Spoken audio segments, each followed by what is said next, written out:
So you guys wouldn't believe it, I actually made a level and uploaded it.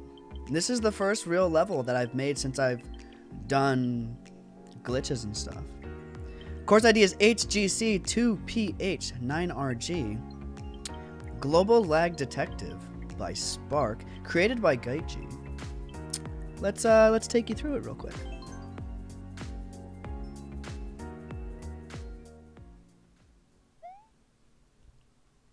Spark actually made a level. Alright, let's see what's going on here. Nothing really crazy. No hidden blocks. Let's move on. Okay, seems pretty standard. Not really much happening. Let's go in the door. Okay, so there's some stuff in the top left. Not sure what's going on. There's some arrows trying to get me to go right. Let's just follow the arrows. More arrows. Interesting. Ooh, a fire flower, but it's on spikes. Well, we can't really do anything else. Might as well get the flower. What? On-off switch gets hit? Ooh, more on-off switch gets hit. What sorcery is this?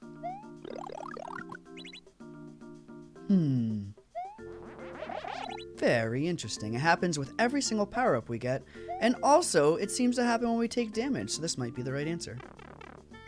Yep. Correct answer. Let's just go into the next spikes. Ooh. What else we got? Ah, the level's over. Pretty cool. But what really happened in this level? Let's take you over to Editor and explain things a bit, shall we? Also, be sure to like my level. That would be really, really cool of you. Press this button that I'm hovering right now. Like the level.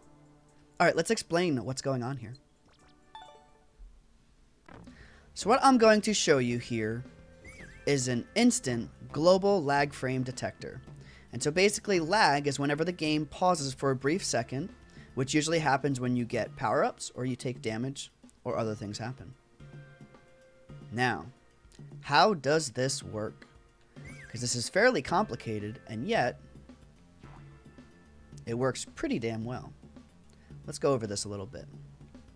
So these spike balls, these big spike balls, are what's actually hitting these on-off switches. They are spawned off-screen, which means they are spawned, but they are not activated, so they will not break. They will not blow up. But they can still activate on-off switches. Every time we take damage or get a power-up, there's lag frames. And when those lag frames hit, these cannons that are moving with the cloud will pause for a brief second, which will take these cannons and push them off their little trajectory. So these cannons get a little bit off-center, and when that happens, they push up against these spike balls, and the spike ball will hit the on-off switch. Now, in order to rearm this, we need this setup down here, this globalized muncher setup, which will go up and onto this conveyor belt. So these munchers are stacked up with a Koopaling or a Bowser to make them global, and also to make sure that the munchers do not interact with the spike ball, because if they interact with the spike ball at all, spike ball will break. So when I start the scene right here, you'll notice that the munchers are slightly lower than the platform itself. This conveyor belt, when it triggers, it's going to go back to the right, hit up against this one way, and it's going to correct the positioning of the cannons. Now, we can't be sure what direction the cannons are going because these clouds are going left to right, so we have to create two setups for each. So we have one cloud moving right, and we have one cloud moving left for this current on-off state of these conveyors traveling to the left. Because these fire bars hit these coins immediately, it puts those cannons into a situation where they are attached to the munchers. So if I start the scene like that, you'll notice that the cannons are attached to the munchers instead of attached to the coin blocks. So these are two setups for the on-off position in one way, and these are two setups for the on-off position in the other way. And that's essentially what happens here. So when we take damage, the cannons move a little bit, pushing the spike balls up against the on-off switch, activating them.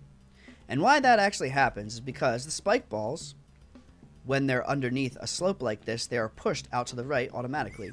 We can see that in real time if I change over to a snow theme. So here's a similar situation, this time with a snowball, so it won't break. So I unpause it, and the snowball gets pushed out to the right a little bit. And that's exactly what happens to the spike balls. They get pushed out to the right a little bit, and so when the cannon is off tilt, when it's off position, it pushes it back to the left, which clips the on-off switch. So this glitch will only work without snowballs. This requires you to spawn on the left side of the spike balls so they are flowing to the left.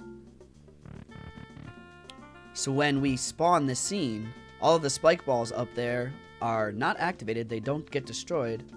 They are in a position where they can activate the on-off switches though. And so every time we get a power-up or take damage, we will activate an on-off switch.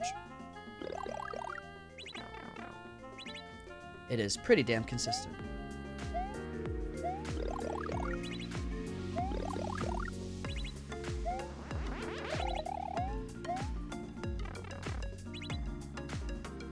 This could make for some really interesting level mechanics.